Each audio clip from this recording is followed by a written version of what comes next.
देखंतु CMI report हिसाब रे सारा भारत वर्ष रे 3,50,000 कोटी टंकार घरोई पुंजीनिवेश हेतिबा बेले आम ओडिशा रे चलित वर्षर प्रथम क्वार्टर रे सीएमआई रिपोर्ट हिसाब रे आमे पाखापाखि 1,40,000 कोटी टंकार घरोई पुंजीनिवेश आम सरकार तरफ अनुमति दिया जाइछि। ये निश्चित भाव में आम सरकार को पाई एक बड़ सफलता, ओडिशा पाई मध्य एक गर्वर कथा। सीएमआई रिपोर्ट हिसाब रे ओडिशा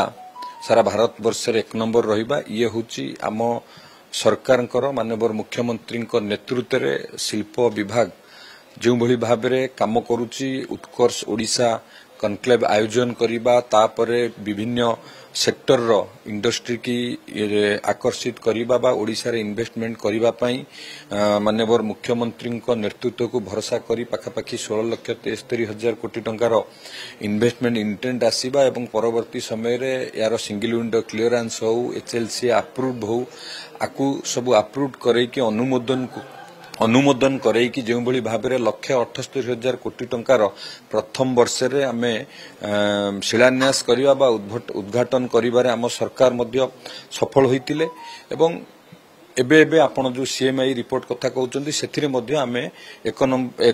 सारा भारत वर्ष रे मध्य प्रथम स्थान मध्य आमे अधिकार करिछु। तो ये सब को जे देखिबे ये सब होउची वास्तवतार रिफ्लेक्शन। आम सरकार जो पॉजिटिव वे रे काम करछि तार वास्तवतार ये होउची एक रिफ्लेक्शन एवं निश्चित भाव में आगामी दिन रे ओडिशा रे आहुरी अधिक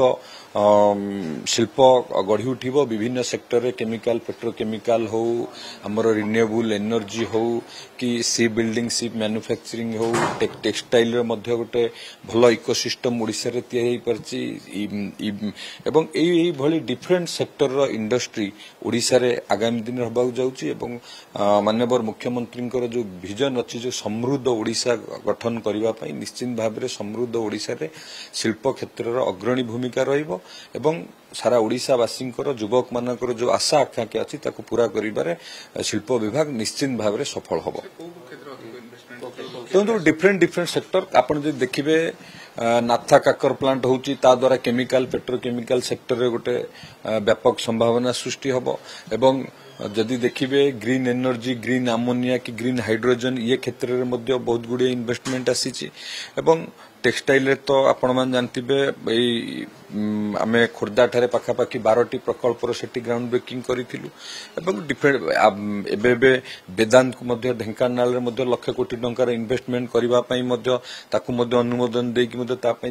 जगह भी चिन्हट करिबारे मध्य काम मध्य आगे चलछि। डिफरेंट सेक्टर रो इन्वेस्टमेंट ओडिशा को आसुची आगुरु जेंति केवल मेटल बेस्ड इंडस्ट्री ओडिशा रे आस्तुला एबे डिफरेंट इंडस्ट्री ओडिशा रे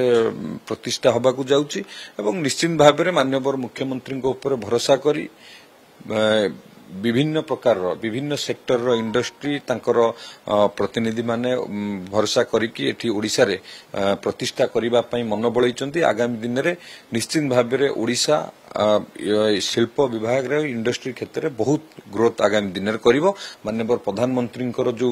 पूर्व ओडिशा रो जो पूर्वोदय मिशन अछि सेतिरे ओडिशा ग्रोथ इंजिन भाव में ओडिशा ही रहिवो।